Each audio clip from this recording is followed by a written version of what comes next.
Welcome back. In this video, I'd like to share with you a short story about the mascot Paddington, a Peruvian bear who, was filmed in a famous sketch during the Platinum Jubilee a few months ago. And this is, an interesting, a beautiful story. At the end of this story, I will tell you a short story about Paddington, an imaginary dialogue between Paddington and the Queen. Here is the story of the bear.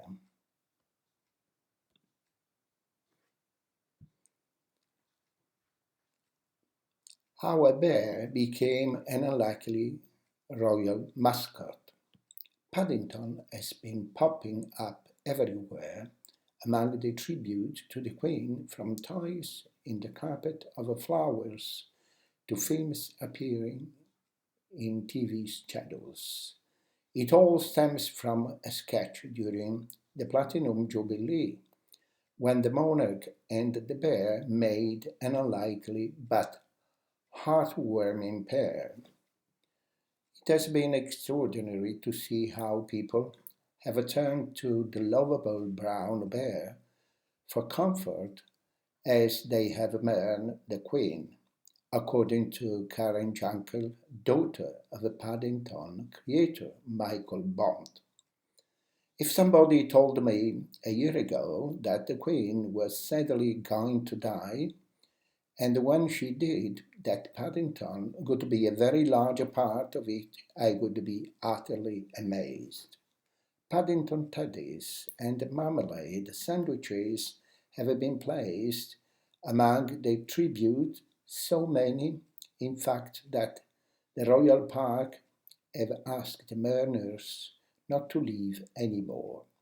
Artistic illustration of Paddington have become tributes too, while the BBC has decided to broadcast a Paddington film on Saturday instead of the Strictly Come Dancing Lounge programme, with its sequel scheduled to follow coverage of the funeral on Monday. Paddington was not previously close associated with the Queen, but that changed 2 months ago, after Buckingham Palace came up with an idea to film her acting opposite the Peruvian bear to launch a televised Jubilee concert. One of the last time most of us saw the Queen close up was when she did that marvelous sketch during the Jubilee celebration, Mrs. Jenkel told the BBC Colin Patterson. That was the final image of the Queen for many people. That's what they remember, and so they associate her with Paddington. That sketch showed the Queen offering a customary good-humoured hospitality to the clumsy bear and pulling a marmalade sandwich out of her handbag. It was a reassuring appearance from the smiling monarch, despite the fact she could not attend the main live event itself because of her health. It was written by some of the people who worked on the Paddington films. We knew Paddington and the Queen stood for, and still do stand for, certain similar values. The idea that be kind and polite, and the world will be right, co-writer James Lamont recently told the BBC Radio 5 Live,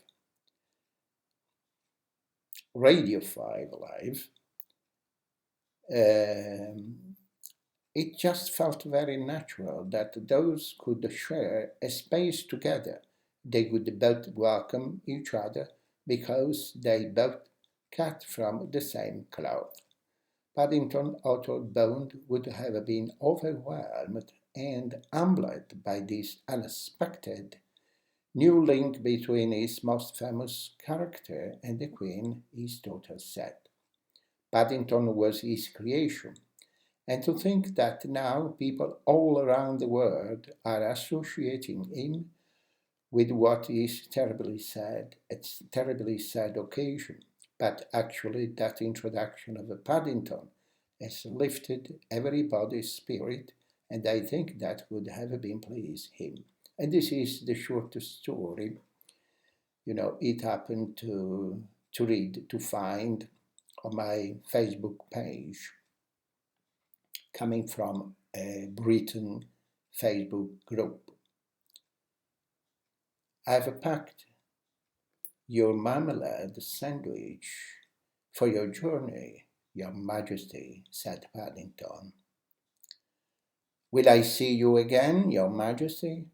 No, said the Queen, but you can hold my hand whenever you need to. Oh, thank you. You are a very nice Queen. Good night, Your Majesty. This is the story. Thank you for watching. Bye.